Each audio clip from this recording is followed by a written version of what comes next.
Is juice harmful? In today's video, we'll delve into the matter of consuming fruit juice and its genuine impact on health. It's commonplace to hear that fruits are packed with vitamins, fibers, and health benefits. However, a question arises: does a fruit lose these valuable properties when its juice is extracted? Furthermore, is commercially processed juice genuinely comparable to natural juice?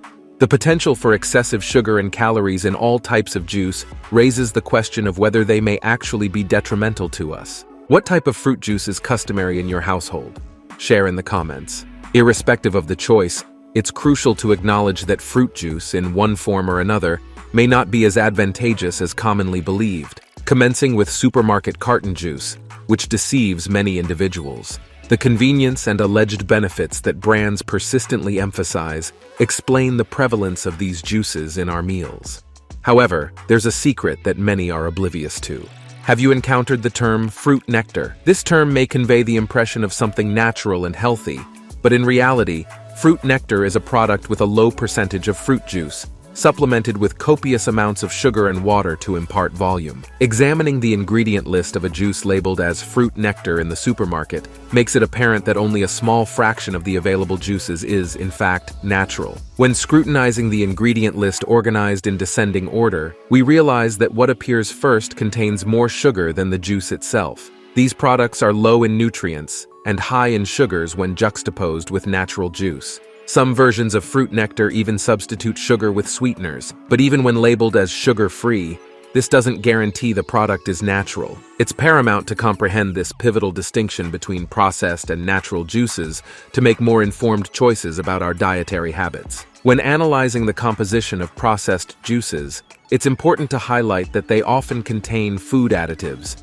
preservatives, and are frequently a blend of the juice from one fruit with others, such as apple, commonly added for sweetness. For a juice to be considered truly natural, it's crucial that the ingredient list includes only the whole fruit juice, as exemplified earlier. Understanding this crucial distinction between processed and natural juices is a significant learning, akin to the process of squeezing the fruit at home. However, the question arises: would choosing natural juice be the better option compared to consuming the whole fruit? Is something lost from fruits when we make juice? What makes whole fruits so appealing? Fruits, for the most part, are water-rich foods. An orange, for example, contains about 85% water, while a watermelon can reach 95%. Even fruits with lower juice content, like bananas, still have at least 70% water. However, it's crucial to understand that a fruit is not just about the liquid part.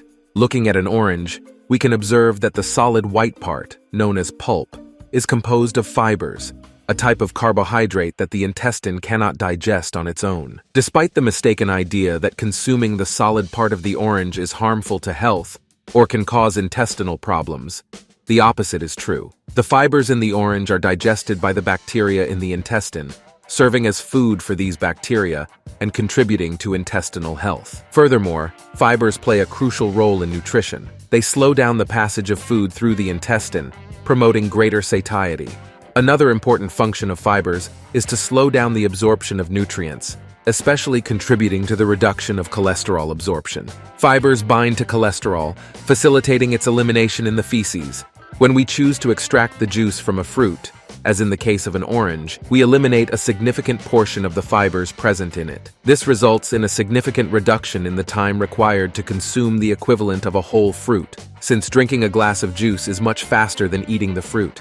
Even when using a blender and retaining the fibers, the juice consumption process remains more time efficient. However, this convenience comes with a crucial difference between consuming the whole fruit and opting for juice. When drinking a glass of juice, even while retaining the fibers, you are ingesting the equivalent of a whole fruit, including all its calories and sugars, in just a few sips and seconds. The choice between consuming the whole fruit or drinking the juice also directly influences the impact on the body. Fruits contain not only water and fibers, but also sugars such as glucose, fructose, and sucrose. When we eat a fruit, blood glucose increases minutes later. However, the fundamental difference arises when considering the glycemic load. The glycemic index, which indicates a food's ability to increase blood glucose, is an important factor. However, the glycemic load provides a more accurate view, taking into account portion size, and the amount of carbohydrates. For example, although watermelon has a high glycemic index, its glycemic load is actually low due to its significant water content. The critical issue with juice is revealed when calculating the glycemic load of an orange and comparing it with that of orange juice. If the juice requires the concentration of more than 3 oranges to be flavorful, the impact on blood glucose will be even higher. This fact is particularly relevant for individuals with diabetes or those seeking to control blood sugar levels. Therefore, the results indicate that juice, even when concentrating the fruit's nutrients, may eliminate some of the fibers, and especially when strained, the reduction in fibers increases the speed of sugar absorption. This analysis does not suggest that juice is harmful, but emphasizes the importance of understanding its implications, especially for those concerned about blood sugar levels. It is also important to consider that the previous calculation was designed for a person consuming only juice. If the juice is ingested along with other foods, the impact on blood glucose may be different. The meal's glycemic index is calculated from the average of the indexes of all other foods present in it. This additional information is valuable and already makes this video worthy of your support. So far, we've explored the idea that the whole fruit is a healthier option compared to juice, mainly due to the ease of consuming an excessive number of sugars when drinking juice. For those with diabetes, extra care is needed as a high glycemic load can quickly elevate blood glucose levels. However, this does not imply that juice should be excluded from the diet. On the contrary, consumption should occur in an appropriate context. Now the question arises, what about those who are not diabetic and do not face issues with blood sugar? Should they be concerned about juice, or can they consume it freely? Is there a limit to the amount of juice that starts to be harmful? These are relevant questions that will be addressed shortly. All this relevant nutrition information is part of the complex universe of this field, and it is our commitment to provide reliable, science-based data. Now let's discuss whether there is a limit to the amount of juice you can consume per day, and if excessive consumption can be harmful to health. It's rare to claim that any food can be consumed without restrictions, and with juice, it's no different. The impact of juice on blood glucose occurs due to the carbohydrates present in the fruit, in the form of sugars. These carbohydrates not only raise blood glucose but also play a vital role, providing energy to cells. However, if you consume more energy than you need, glucose can be converted into fat by the liver and stored in adipose tissue.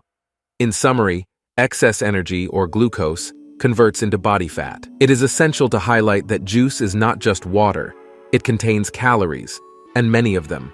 A glass of juice made with 3 oranges concentrates the calories of those 3 oranges at once, totaling about 150 calories. If you consume 2 glasses per day, you'll be ingesting 300 calories, equivalent to a medium portion of chicken breast, 3 tablespoons of rice, and 1 ladle of beans. Therefore, if you are working to reduce weight and consume juice regularly, it may be necessary to reassess the quantity or preparation method. Therefore, there's no need for food terrorism. If you enjoy juice, consider gradually reducing the quantity weekly, and when drinking it, try diluting it with water, using just 1 orange, for example.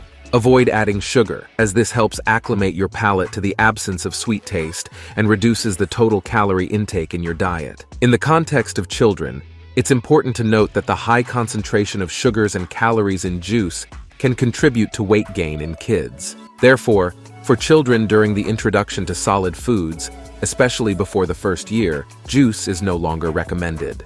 If you are not a child, don't have diabetes, and are aware that juice is not the same as water, you can continue enjoying your favorite juice, but in moderation. This is especially true when compared to other beverages that we will discuss in our next video on the nutritional battle between soda and beer. By the way, which is worse for health? That's the big question we'll explore in our next video.